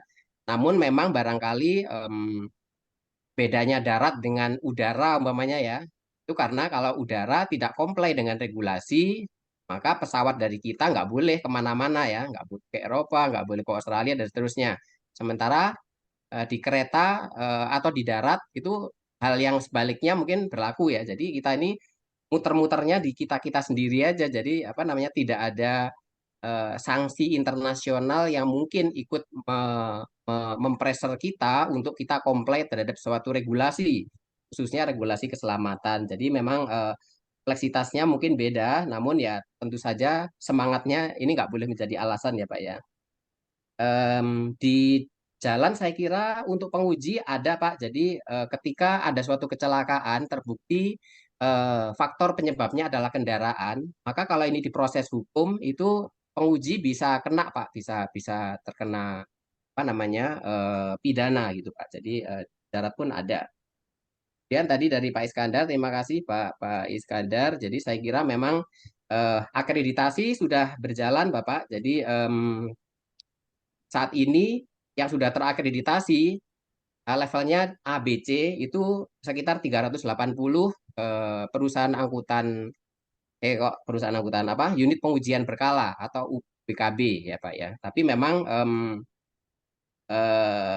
jumlah itu ya saya kira memang masih belum memenuhi kebutuhan ya. Sehingga kalau saya kira semakin banyak yang terakreditasi, dia diizinkan beroperasi, harusnya ya apa namanya kendaraan angkutan apa kendaraan pribadi, motor ya itu semuanya masuk di dalam pengujian berkala. Termasuk yang sudah masuk pengujian berkala pun kita lihat memang masih banyak yang nggak comply sebetulnya ya. Jadi fenomena-fenomena yang sudah muncul puluhan tahun yang lalu itu sebetulnya saat ini juga masih berjalan.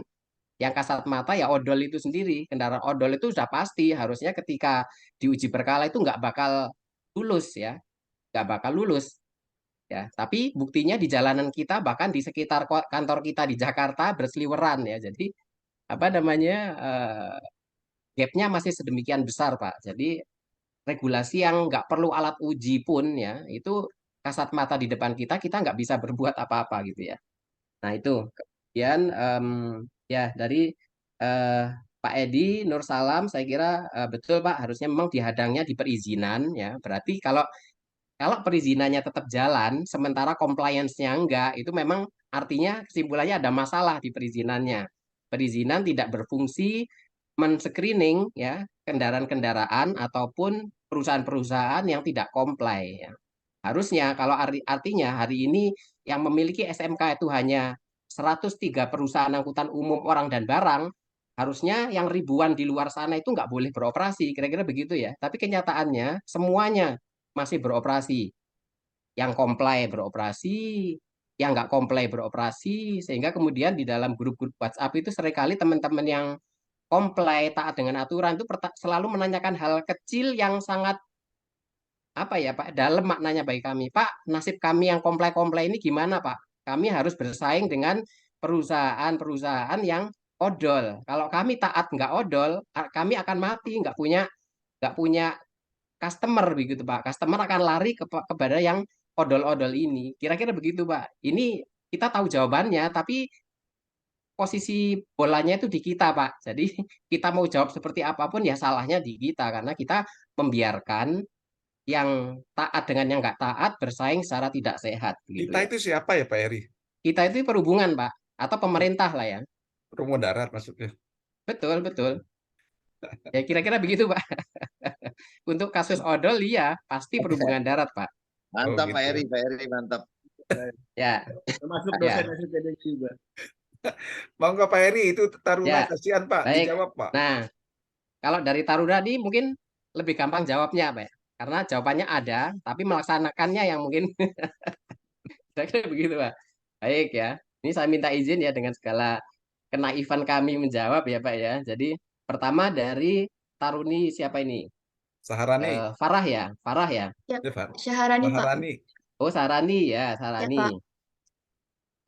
Laka kok masih banyak ya, padahal katanya SMK PAU itu adalah kewajiban, betul. Jadi secara teoritis gini, jadi kita mungkin bisa bandingkannya dengan kasus COVID ya. Jadi COVID kita waktu itu, makanya pemerintah mengadakan vaksinasi dengan besaran atau persentase. Kalau dari populasi itu 70% saja sudah diimunisasi, maka masyarakat sudah terbentuk yang namanya herd immunity. Sama dengan SMK ini, kalau yang melaksanakannya itu masih sedikit, sementara ribuan yang di luar sana masih belum comply, itu sama saja kita hati-hati, semua kita hati-hati di jalan. Tapi ada yang nabrak kita, ya kan? Atau tiba-tiba ada yang nyelonong dari dalam kampung, tiba-tiba masuk. Pak Heri malah curhat. Betul, Pak. Jadi posisinya kira-kira seperti itu, karena masih belum banyak, atau banyak sekali yang belum comply. Itu masalahnya. Kemudian ini Paras. dari Farah ya ini ya. Paras. Paras. Ya. Paras ya, baik ya. Kendaraan banyak yang odol. Kalau impor itu hampir saya bisa pastikan, Pak. Kalau kendaraan impor itu kecil sekali peluangnya untuk odol.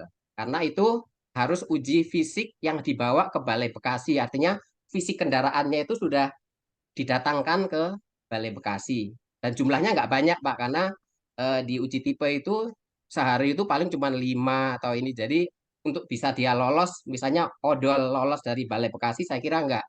Yang banyak terjadi adalah dia karoseri setelah keluar berita acaranya dan kemudian diberikan apa serut, maka nggak lama setelah itu mereka memodifikasi.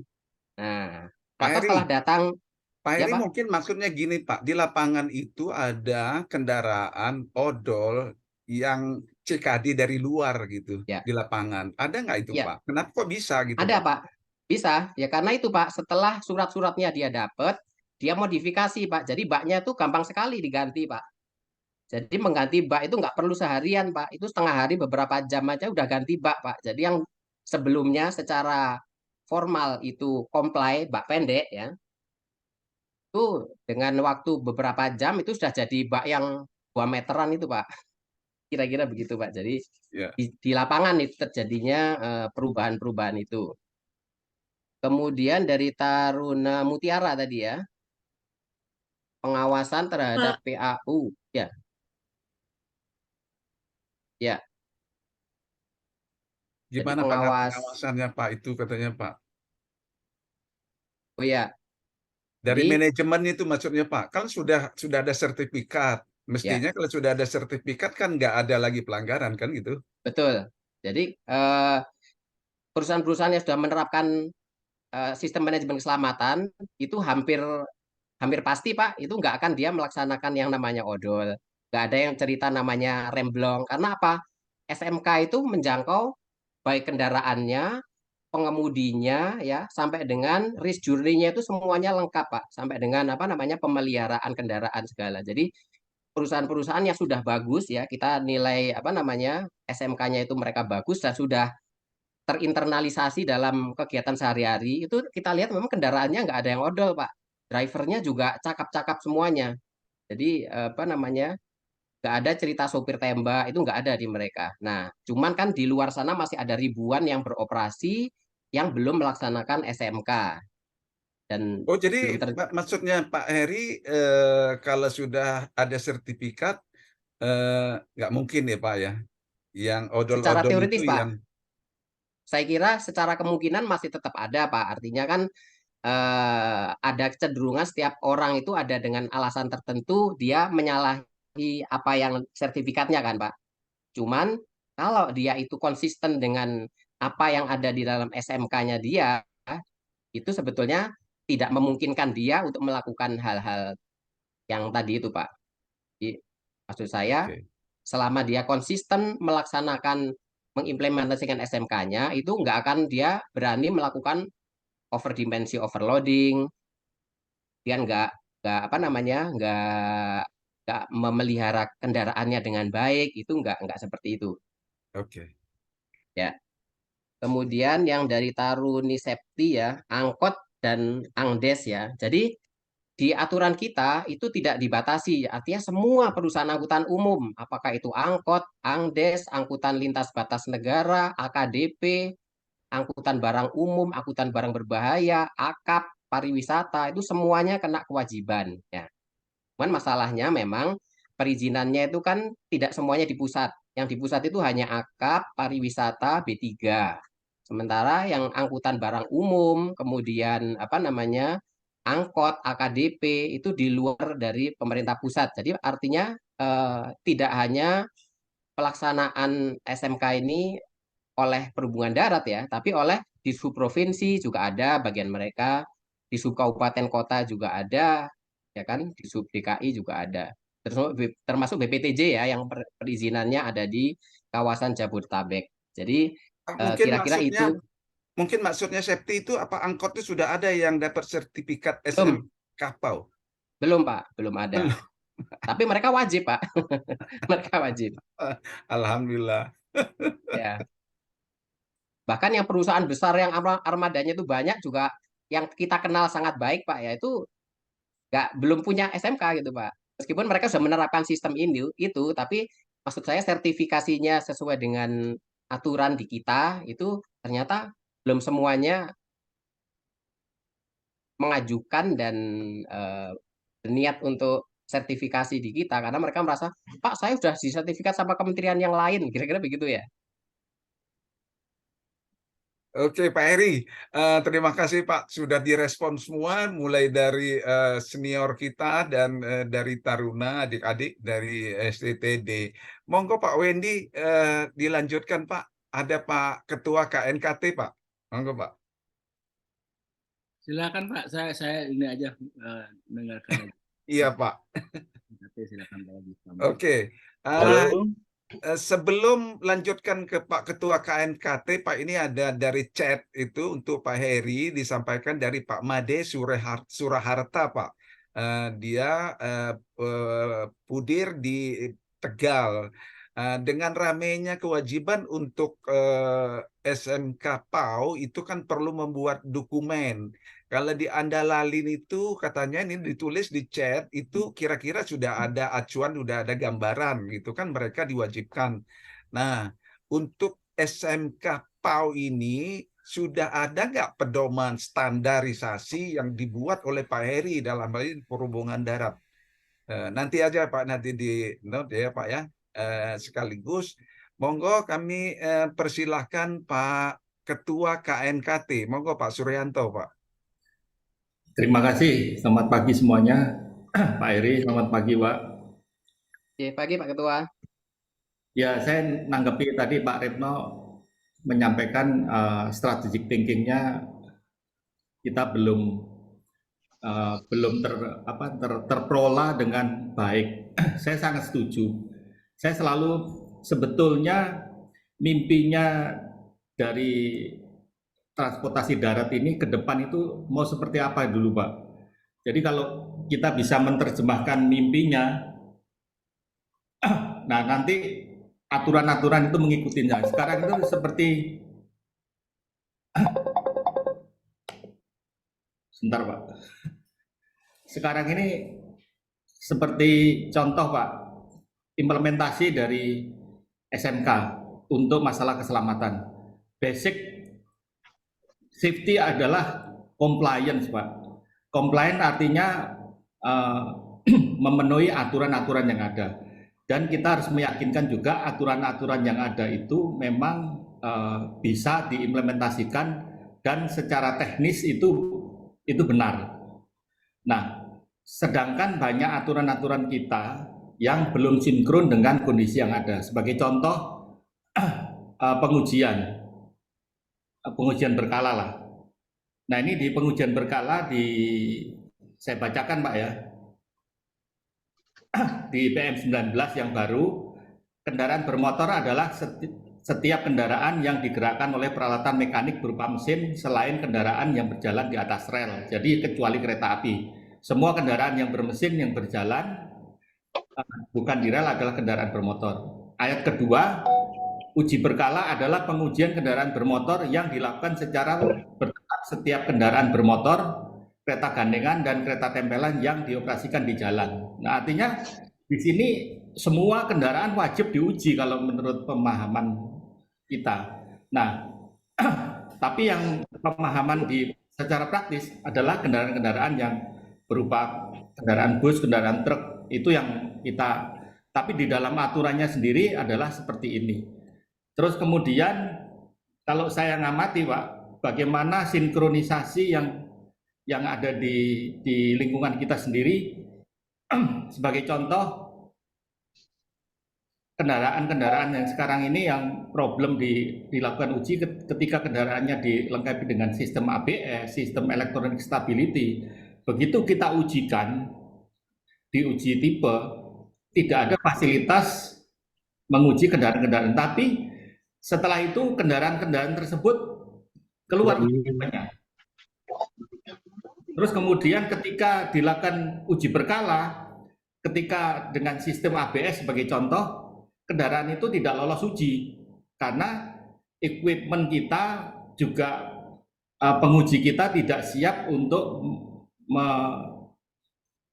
melakukan uji-uji kendaraan yang dengan perlengkapan-perlengkapan yang sudah seperti ABS dan lain-lain. Nah, kita lihat juga bagaimana penyediaan tenaga-tenaga kita, tenaga penguji kita. Kita tidak ada training-training untuk para penguji untuk mengupgrade baik peralatan maupun knowledge-nya untuk bisa menangani kendaraan-kendaraan yang sudah dilengkapi dengan peralatan-peralatan yang modern. Nah, ini aja kita tidak bisa mensinkronkan apa yang diloloskan di uji tipe, bagaimana diuji berkala, regulasinya juga di PM19 ini mungkin juga masukan bagi Pak Heri, seperti di PM19 sampai tentang uji berkala itu diatur tempat uji berkala harus ada tandon airnya, harus ada gensetnya, hal yang nggak perlu kok sampai segitu detailnya. Mungkin hal-hal yang berkaitan dengan uji teknis saja yang diatur di dalam 1 PM. Tapi kalau kayak kelengkapan gedung ada tandon air segala macam itu kan nggak perlu di PM. Karena kalau di PM itu sifatnya kan mandatori. Nah, kami menanggapi masalah SMK lagi, Pak. Bahwa SMK ini sebetulnya bukan obat 1000 penyakit, tapi basicnya itu adalah compliant dulu. SMK adalah tools untuk sebagai helikopter view untuk melihat di mana kekurangan-kekurangannya. Tapi tidak bisa tanpa compliant terus kita tiba-tiba menerapkan SMK semuanya selamat, Pak. Jadi harus comply dulu basicnya. Dan itu adalah untuk alat kontrolnya, pengawasnya. Mungkin sebentar, saya nggak panjang-panjang. Terima kasih. Ya, makasih Pak Ketua KNKT, Pak Heri dicatat dulu ya Pak. Mungkin Pak Suryanto bisa menambahkan Pak sedikit hasil investigasi KNKT untuk keselamatan lalu lintas jalan itu hasilnya seperti apa, kemudian bagaimana gitu Pak? Apa direspon dari Perhubungan Darat? Terima kasih Pak. Ya, ada beberapa yang sudah direspon seperti tadi masalah tabrak belakang itu di perhubungan sudah keluar regulasi harus dipasang RUP, artinya defense system ketika ditabrak tidak menyebabkan, mungkin mengurangi fatality. Nah, mungkin responnya mungkin next time-nya mungkin lebih cepat, Pak. Seperti sabuk pengaman di bis itu sudah direspon. Tapi implementasinya belum, Pak, karena bis yang kemarin kecelakaan di Guci pun itu produksi tahun 2020 nggak ada sabuk pengamannya, tapi keluar izinnya juga sama persis dengan pertanyaannya Taruna tadi, Pak. Iya, Pak. Terima kasih. Pak Heri mau direspon atau di hold dulu, kita mendapatkan masukan dulu, Pak? Ya. Monggo Pak yang masukan dulu, Pak. Biar... Oke, mantap. Ya. Pak Wendy mungkin mau dilanjutkan, Pak Wendy. Enggak, Pak? Udah, Pak, itu udah terlalu banyak, Pak. Itu nanti Pak ini pusing nanti. Ya, Pak, ada Pak Kapten Nababan, Pak. Mungkin dari sektor udara. Kapten Nababan. Ada, Pak? Pak Sar, nambahkan sedikit, Pak. Ya, Pak. Silakan, Pak. Ya, kenapa di udara itu bisa berjalan masalah SMK? Karena di udara diatur masalah organisasi, Pak. Jadi setiap organisasi airline itu harus punya 7 direktur, Pak. Direktur utama, direktur operasi, direktur teknik, kepala quality, chief pilot, chief pramugari, dan direktur safety, Pak. 7 orang ini di dalam organisasi harus ada, dan itu merupakan satu keharusan. Nah, yang membedakan di darat, mereka tidak mengatur organisasi. Banyak perusahaan besar seperti PO Haryoto itu kan dijalankan oleh ya istilahnya single fighter, ownernya ya direktur utama sebagai purchaser, sebagai direktur operasi, dan sebagai apapun. Nah, ini yang saya lihat, kita menerapkan suatu sistem yang kita contoh dari modal lain, tapi ketika kita mengambil contohnya, aturannya itu tidak lengkap untuk bagaimana implementasinya. Di udara, kita mau ganti direktur operasi, direktur teknik, atau direktur safety, mereka harus di fit and proper test oleh Dirjen Perhubungan Udara, Pak. Apakah mereka katakan secara manajerial mampu, tapi secara knowledge-nya nggak mampu, ya tetap nggak akan diizinkan menjadi direktur, Pak. Direktur teknik, direktur operasi, direktur safety, itu 7 key personel itu kalau airline-nya mau ganti, mereka di fit and proper test juga oleh Dirjen Perhubungan Udara. Ini perbedaannya, Pak. Dan saya pikir kalau kita ngomong SMK, tapi pelaksana di perusahaan itu tidak diatur organisasinya, aja sampai kapanpun juga akan susah. Nah, kita harus menyesuaikan dengan kondisi. Kayak angkot yang punya 2 angkot, bagaimana dia bisa mengimplementasikan SMK? Mungkin enggak gitu. Dengan kondisi-kondisi yang ada di lapangan ini, bagaimana kita bisa membuat aturan-aturan yang memang secara praktis bisa dilaksanakan. Mungkin itu masukan saya, Pak. Tambahan. Ya, Pak. Ya, Pak. Terima kasih, Pak. Monggo yang lain Halo? kalau mau memberikan respon, atau sementara dari Halo? Pak Heri merespon dari Pak Retno nih, Pak. ya, Pak. Dari Pak Retno tuh. Halo? Ya, dari sebentar, Pak Ripno, ini dari Pak Heri dicatat dulu, Pak, ya, dari Ya. Pak Ketua KNKT tadi itu memang di unsur SMK itu ada manajemen, tapi itu sepertinya diserahkan ke perusahaan. Ini dari Pak Made Suraharta, sebaiknya itu ada standar acuannya gitu. Jadi kalau tadi dari Pak Ketua KNKT disampaikan minimalnya apa gitu dalam manajemen itu ada direktur apa. Sebelum Pak Heri merespon, monggo Pak Ritno mungkin ada yang ditambahkan, Pak Ritno. Baik, Pak. Jadi ini hanya tambahan aja, Pak, berkaitan dengan beberapa pertanyaan. Pertama, pertanyaan dari Taruni, ya, Pak, ya, Ya. mengenai implementasi dari SMK, sertifikat. Jadi kan kita punya tugas untuk melakukan pemantauan, inspeksi, dan audit, ya, Pak, ya. Audit terhadap perusahaan angkutan umum pelaksanaan SMKU. Nah, ini bisa Pak, bisa dilihat apakah dia masih sesuai enggak dengan, kalau nggak punya sertifikat langsung bisa ditegur, dan pada saat pelaksanaan audit, auditor bisa mengusulkan untuk dicabut, Pak, izinnya. Persoalannya, Pak, pada saat sudah dicabut izinnya, perusahaan tadi itu masih beroperasi, ketentuan pidananya dihapus, Pak. Jadi nggak punya izin juga nggak bisa ditentukan. Di pasal 308, Pak, itu berkaitan dengan sanksi pidana bagi yang nggak punya izin sudah dicabut, Pak. Nah, ini belum tahu gimana implementasinya. Itu yang pertama, pertanyaan dari Pak Taruni. Kemudian dari Bapak Ketua KNKT tadi mengenai organisasi, Pak. Organisasi di SMKU memang dipersyaratkan ada yang ngurus Pak, yang ngurus mengenai keselamatan, Pak. Bisa organisasi tersendiri ataukah mungkin petugas. Itu ada ketentuannya, hanya tidak dilakukan, Pak. Dulu pernah dilakukan di Damri, Pak. Awal-awalnya itu Damri ada direktur keselamatan Pak Gede, Pak, dulu. Tapi sekarang nggak ada lagi. Artinya Damri aja nggak konsisten. Apalagi perusahaan angkutan umum yang lain. Itu aja, Pak. Terima kasih. Ya, terima kasih Pak Ritno. Kapten Nababan mungkin bisa menambahkan. Kapten Nababan masih ada? Silakan, Pak. Kapten Nababan.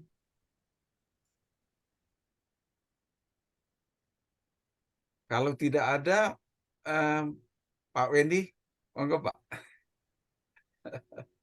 Udah Pak, saya cukup, silakan Pak Usaha, lanjut aja. Terima kasih banyak Pak Heri. Suaranya nggak masuk Pak Wendy. Ya, itu makanya saya. Oh iya, oke. Okay. Ini ada dari, saya lihat Nugroho Suwadi, Bapak mau memberikan masukan? Baik, Pak. Boleh saya langsung berbicara saja, Bapak? Monggo, silakan, Pak. Terima kasih, Bapak Moderator. Dan hal ini saya sampaikan kepada Bapak dari Direktorat Jenderal Perhubungan Darat. Oh ya, mohon izin perkenalkan lebih dahulu. Saya dosen di PKTJ periode 2012-2023, Pak. Jadi di kami ini, para taruna kami ini pada semester 7 itu melaksanakan PKP atau istilahnya praktek kerja profesi pada kabupaten kota, Pak. Nah, di dalam PKP itu tadinya berpedoman kepada Inpres 4 2013 tentang keselamatan LHC. Kemudian setelah muncul Perpres yang terbaru, Perpres nomor 1 tahun 2023 tentang keselamatan LHC, RUNK LHC, di mana di dalamnya juga terdapat SMK PAU, Pak ya. Nah, taruna kami yang 3 bulan itu melakukan penelitian di kabupaten kota, itu dengan terbitnya Perpres ini belum bisa sepenuhnya melaksanakan, bahkan tadi dikatakan oleh Pak Heri bahwa belum dilaksanakan oleh pemerintah pusat, provinsi maupun kabupaten kota, di mana di dalam keselamatan ini seyogianya semua instansi, terutama yang tergabung di dalam 5 pilar RUNK ini, mengacu kepada Perpres ini.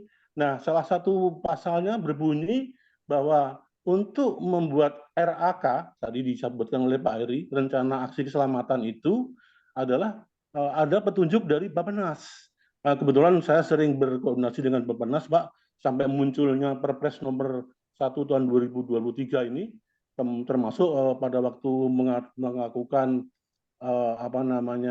dengan instansi terkait termasuk di Kementerian Hukum dan HAM, bahwa hingga sampai dengan sekarang ini Bappenas selaku koordinator atau yang membuat mengkoordinir 4 pilar yang lainnya, pilar 2, pilar 3, pilar 4, dan pilar 5, ini belum, sepengetahuan saya, belum membuat panduan, padahal di dalam peraturan presiden tadi disebutkan untuk pelaksanaan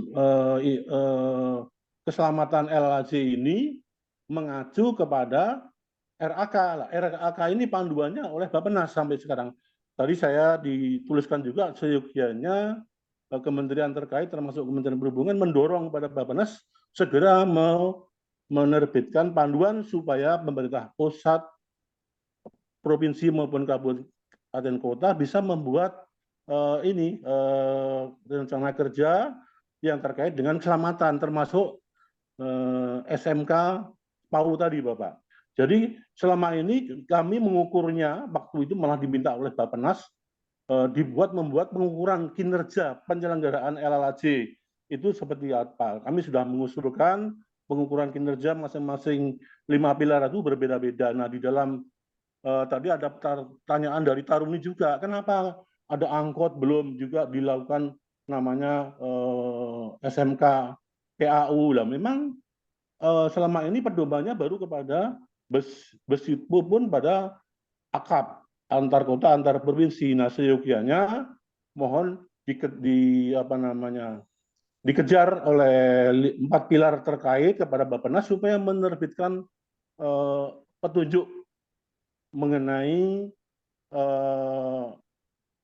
RAK tadi, Bapak. Karena di dalam bunyi Perpres tadi berbunyi begitu. Nah, kami sebelum terbit Perpres ini menggunakan Inpres 4 tahun 2013, selalu taruna saya, manakala dia praktek kerja di kabupaten kota itu, salah satunya mengkaji tentang selain masalah kinerja dari jalan, kecelakaan lalu lintas itu bagaimana trennya, naik turunnya 5 tahun terakhir, juga mengkaji tentang sistem manajemen keselamatan pengemudi angkutan umum. Nah, di kabupaten kota ada yang instansi yang mengkoordinir itu, terutama AKAP, itu bisa dibuatkan mungkin, tetapi yang angkutan kota atau antar kota, antar provinsi belum ada petunjuknya. Nah, sekali lagi kami menghimbau terkait dengan manajemen keselamatan ini, seyogianya supaya bisa bekerja, karena terbit 2023 sebenarnya baru sudah terlambat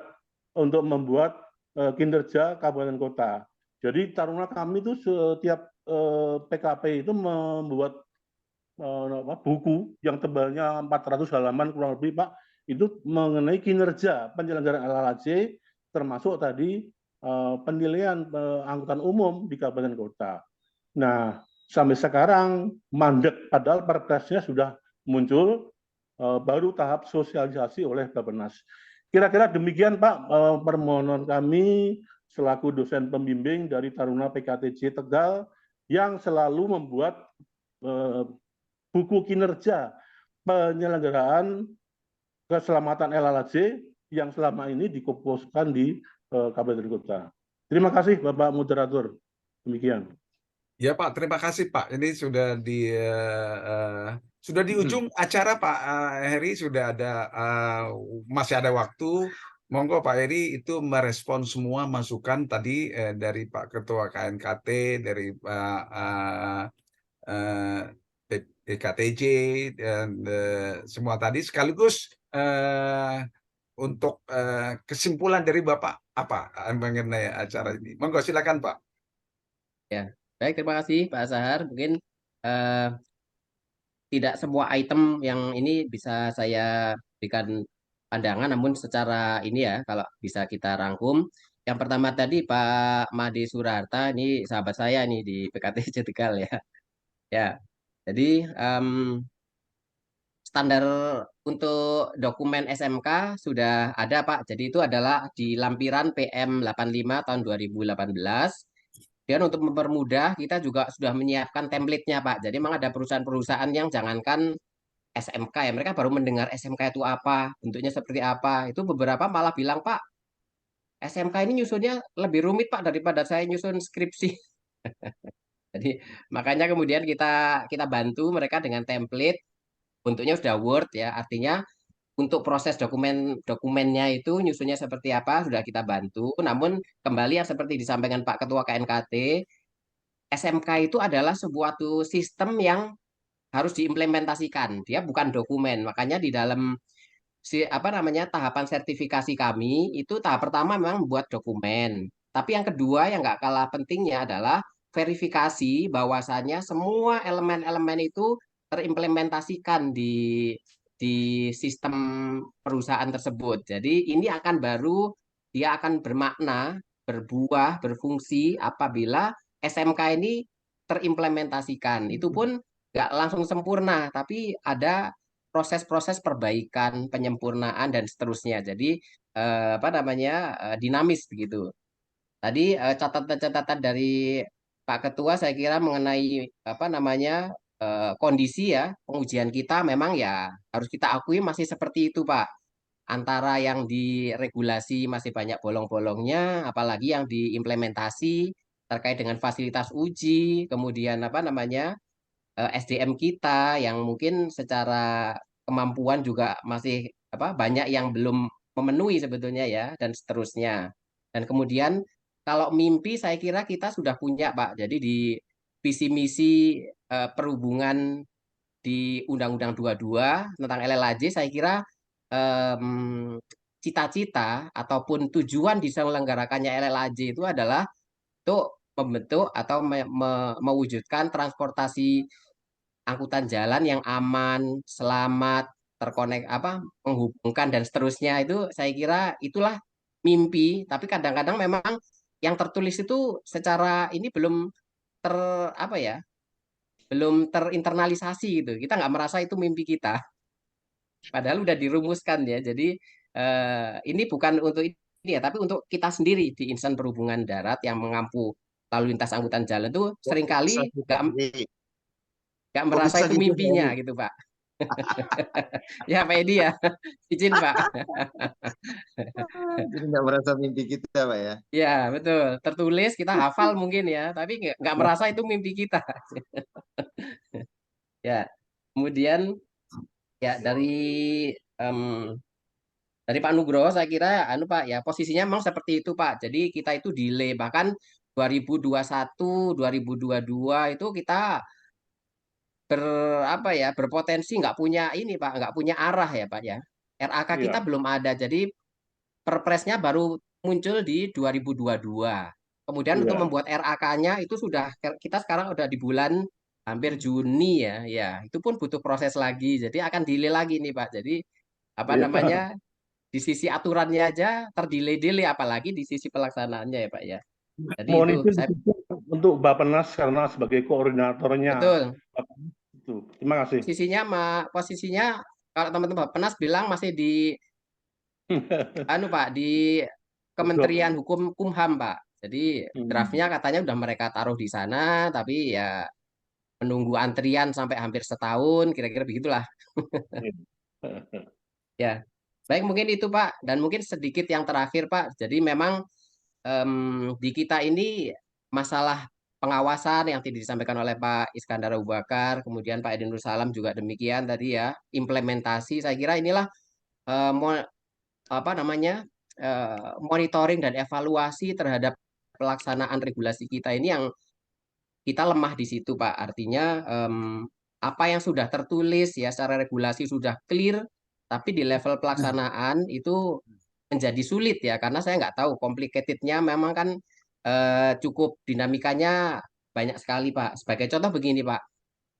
Aturan di PM 85 misalnya, bagi perusahaan angkutan umum yang tidak memiliki SMK, itu bisa dilakukan apa namanya pembekuan. Nah, pertanyaan saya, melaksanakan pembekuan ini seperti apa? Ketika kita nyatakan itu dibekukan, tapi saya nggak yakin itu mereka nggak beroperasi, Pak. Bahkan sekarang angkutan-angkutan plat hitam aja yang udah jelas-jelas nggak memiliki izin sama sekali, itu ya masih marak, Pak ya. Jadi terminal-terminal gelap juga masih marak. Jadi artinya apa ya? Di lapangan kita itu sudah gapnya dengan regulasi sudah sangat besar, Pak. Dan itu bersinggungan mungkin dengan keterbatasan kita, dengan apa namanya persinggungan dengan institusi yang lain dan seterusnya yang membuat kompleksitas ini kemudian nggak pernah terselesaikan. Tapi ya itu tugas kita bersama saya kira ya. Jadi terutama ya kami yang di perhubungan darat lah ya yang mengampu itu.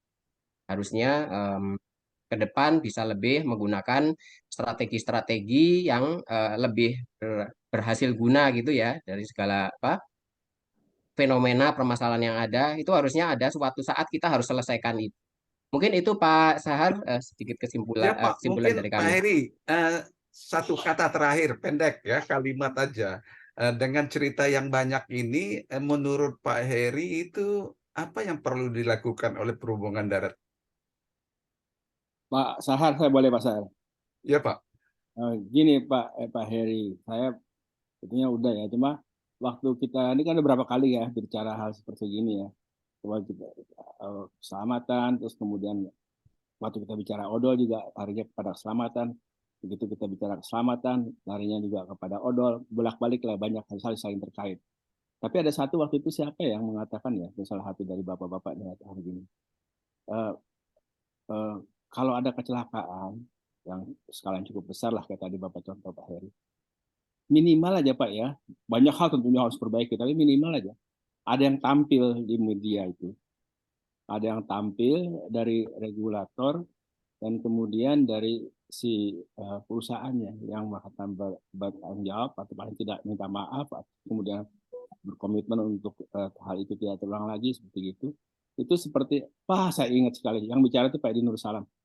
Nah, jadi harus ada berani dari kita yang berani, istilah beliau tuh harus ada berani yang menjadi kambing hitam, bukan lah sebenarnya, tapi harus berani ada yang tampil mengambil ya saya yang ikut bersalah.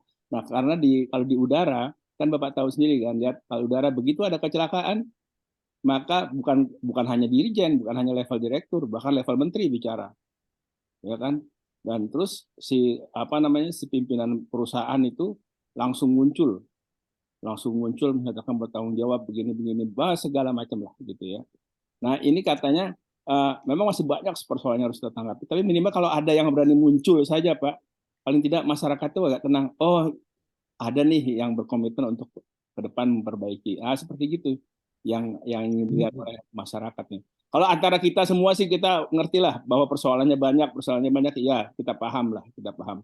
Tapi paling tidak ada yang muncul di depan pintu, bukan di balik pintu semua gitu. Kalau nggak salah gitulah. Kalau nggak salah Pak Edi yang bicara begitu. Itu kita kangen juga Pak saya menempatkan diri sebagai masyarakat itu. Kalau kita bicara itu hanya wartawan yang ngomong atau pengamat itu kita bicara di TV itu. Wartawan dan pengamat bolak-balik, wartawan dan pengamat terus itu. Itulah Pak Pak Heri. Himbauan aja. Terima kasih. Ya, terima kasih Pak Wedi. Nah, ini Pak, jadi memang satu hal yang mungkin kita catat belakangan ini ya Pak ya, dengan masifnya media massa itu sebetulnya di satu sisi ini menguntungkan kita, Pak.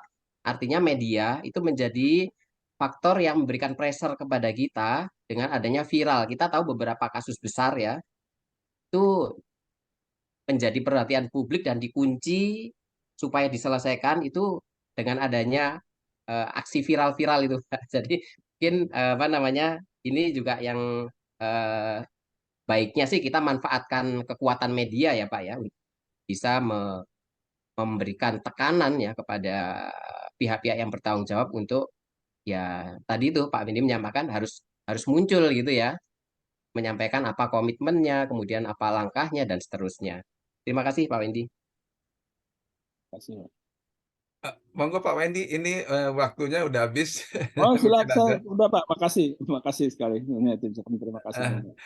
Ya, Pak Heri, kami host mengucapkan banyak terima kasih. Saya Pak Wendy dan saya mengucapkan banyak terima kasih ke Pak Heri yang sudah Terima kasih. berani gitu Pak tampil di sini luar Luar biasa biasa Pak ya. Heri. Bapak sudah ada Pak Edi Nursalam, ada Pak Iskandar, luar biasa Pak. Ada Ketua KNKT, ada dari Tegal, ada dari Taruna yang membackup Bapak, luar biasa. Ya. Terima kasih Terima banyak. kasih Pak dukungan para senior ya. Terima kasih, terima kasih. Ya. Terima kasih banyak Pak Heri. Ini biasanya kita ada photo session ini karena Pak Wendy ada masalah. Oke, kita akhiri sampai di sini. Demikian. Wassalamualaikum warahmatullahi wabarakatuh. Waalaikumsalam warahmatullahi wabarakatuh. Terima kasih Pak Heri. Terima kasih Pak Ketua, Pak Edi Nursalam, Pak Nugroho. Ya. Ya Pak, sama-sama. Sama-sama Pak Heri. Ya Pak Sahar, terima kasih. Ya, terima kasih. Pak Ripno, terima kasih. Bapak Ibu semuanya. Sama-sama. Izin kami live. Ya, kita live ya.